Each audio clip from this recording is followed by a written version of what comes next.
Hello, नमस्ते। आप सभी को जय भोलेनाथ। तो आई होप आज का दिन बहुत अच्छा गया होगा आप लोगों का।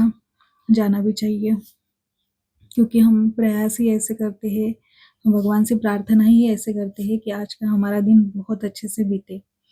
क्योंकि जीवन का कुछ भरोसा है नहीं, पता नहीं कब कौन-सी चीज़ हमारे आँखों के सामने घटित हो और हम हमारा मन विचलित हो। एक क्षण, एक घटना घटने की ज़रूरत होती है जीवन में, जिससे या तो हमारे जीवन में परिवर्तन होता है या हम ऊपर की ओर बढ़ते हैं। ऊपर की ओर मतलब कि हम सही मार्ग पर चलते हैं या हम वहीं पे रुक जाते हैं या पीछे चलने लगते हैं, मतलब हम बुराई को पकड़ लेते हैं, अच्छाई की ओर ना जाते हुए। तो आज मेरे मन में एक आज पता नहीं मेरा मन ऐसा भरा-भरा सा है, तो मुझे ये बात कहनी थी। मुझे पहली बात तो ये राइट डाउन करना था आज का दिन का, पर बाद में मैंने सोचा कि नहीं, चलो इसे रिकॉर्ड ही करते हैं, इसे डॉक्यूमेंट करते हैं, ताकि भविष्य में जाके जब मैं ये देखूँगी तो हाँ, मेरा भी स्ट्रेस लेवल, मेरे भी मन के विचार कुछ कम हो जाए।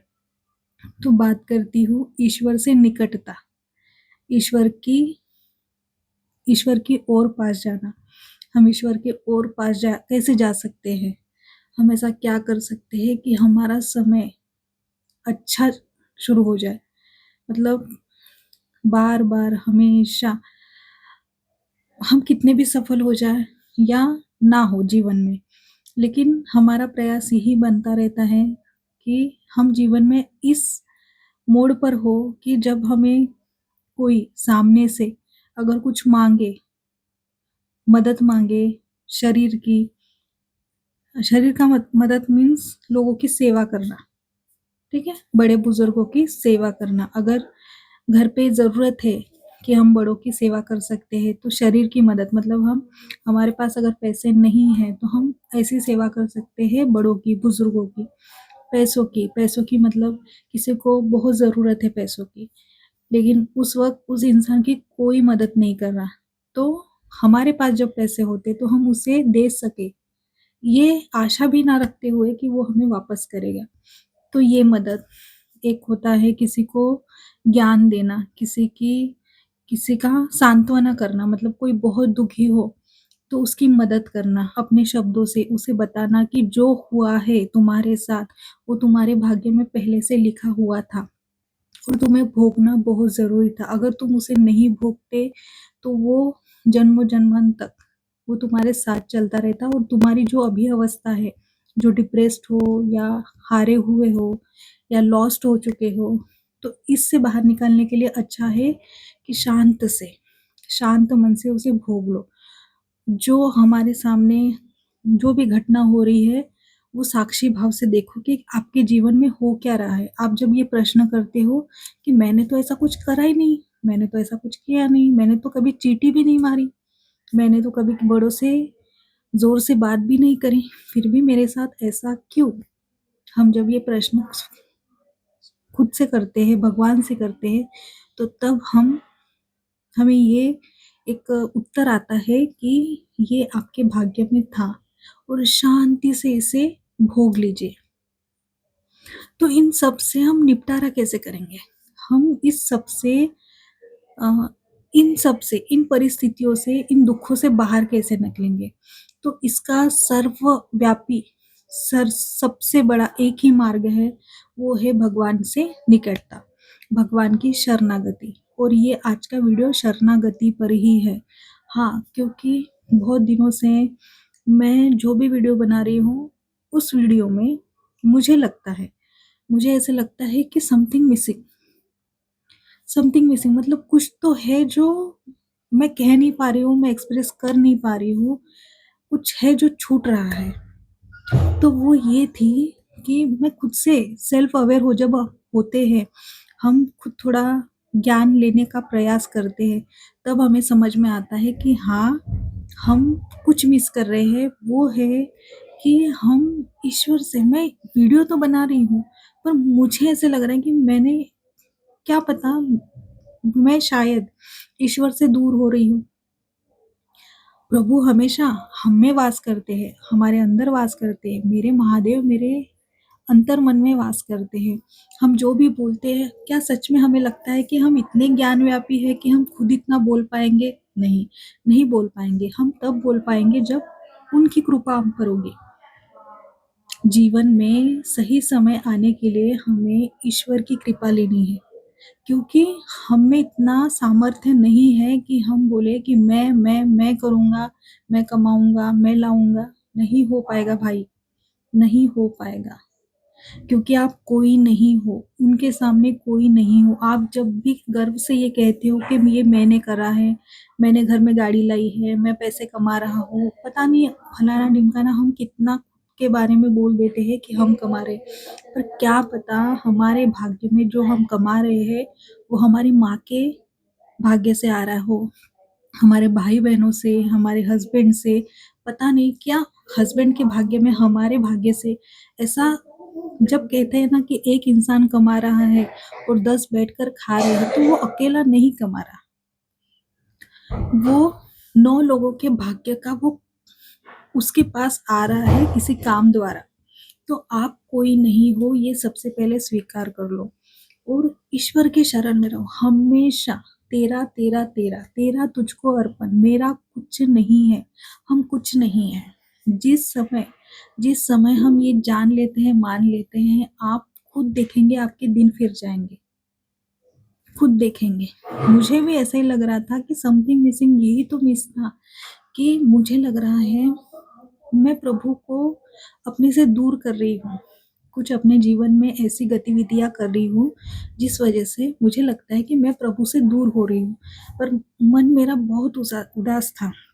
फिर मैंने समझा कि नहीं, ये जो भी घटित हो रहा है, ईश्वर हमें सामर्थ्य देते हैं, शक्ति देते हैं। हमारे विपरीत कोई भी घटना नहीं होती है जब हम ईश्वर के सानिध्य में रहते हैं, ईश्वर का नाम स्मरण करते रहते हैं, तब हमें किसी चीज की कोई चिंता नहीं होती। प्रारब्ध आता है, हम पर हावी होने का प्रयास करता है, पर हम इतने सामर्थ्यवान हो जाते हैं कि हमें फर्क नहीं पड़ता, हमें उस बात का फर्क नहीं पड़ता।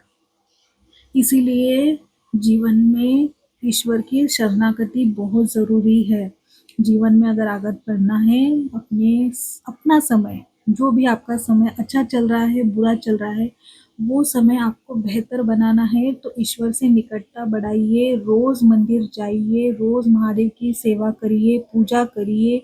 जो भी धूप दीप नैवेद्य आप दिखा पाएंगे, उन्हें खिला पाएंगे, आप दीजिए। अगर सच में आप सामर्थ्यवान हैं तो प्रभु को जितना श्रृंगार आप करा सकते हैं कराइए, क्योंकि हम जब उनका श्रृंगार करते हैं ना, मनोमन हम उनसे ये कहते कि बाबा, हम आप ये करा रहे हो तो मैं चाहता हूँ कि मेरा भी जीवन इसी जैसा आपको मैं सुंदर बना रहा हूँ, वैसा ही मेरा जीवन भी उतना ही सुंदर बनाइए।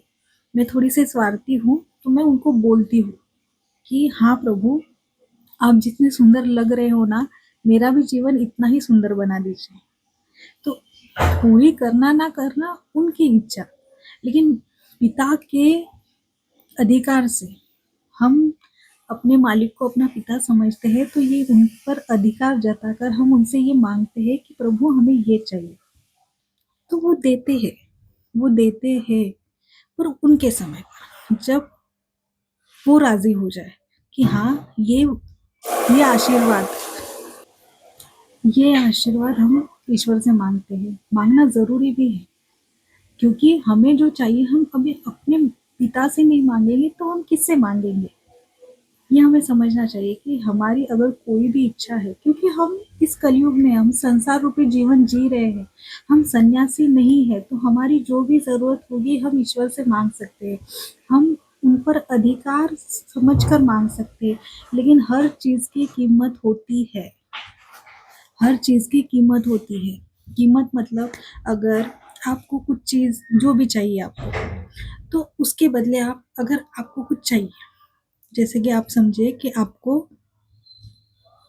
मार्केट से आम चाहिए, ठीक है, आम चाहिए या आपको सेब चाहिए, तो उसके बदले 1 किलो के बदले आप उसको 200 रुपये देंगे, जितने रुपए किलो होगा, ठीक है, तो 200 रुपये देंगे।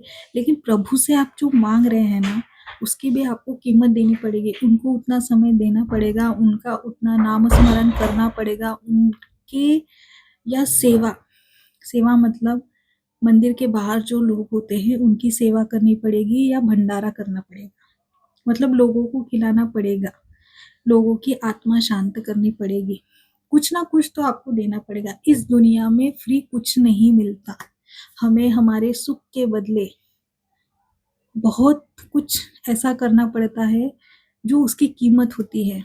तभी आप सब जानते हो, अगर हम किस अगर हम एक मूवी देखने गए, हमारे मन की खुशी के लिए मूवी देखने गए, लेकिन हम क्या करके गए, हम जो अभ्यास है जो अभ्यास है या कोई भी ऑफिस वर्क है या कुछ भी जो भी काम है, हम वो छोड़ के गए। हम हमारा जो सबसे बड़ा समय समय इस दुनिया में सबसे बड़ा कीमती है, सबसे कीमती है। हम कहते हैं कि समय हम खरीद लेंगे, नहीं, समय बहुत बड़ा बलवान है, हम नहीं खरीद पाएंगे। इसीलिए जब हम कुछ नहीं कर सकते, हमारी उंगलियां बहुत छोटी है और प्रभु और मालिक महादेव बहुत विशाल है, बहुत विशाल है। हम उतना सोच भी नहीं पाएंगे।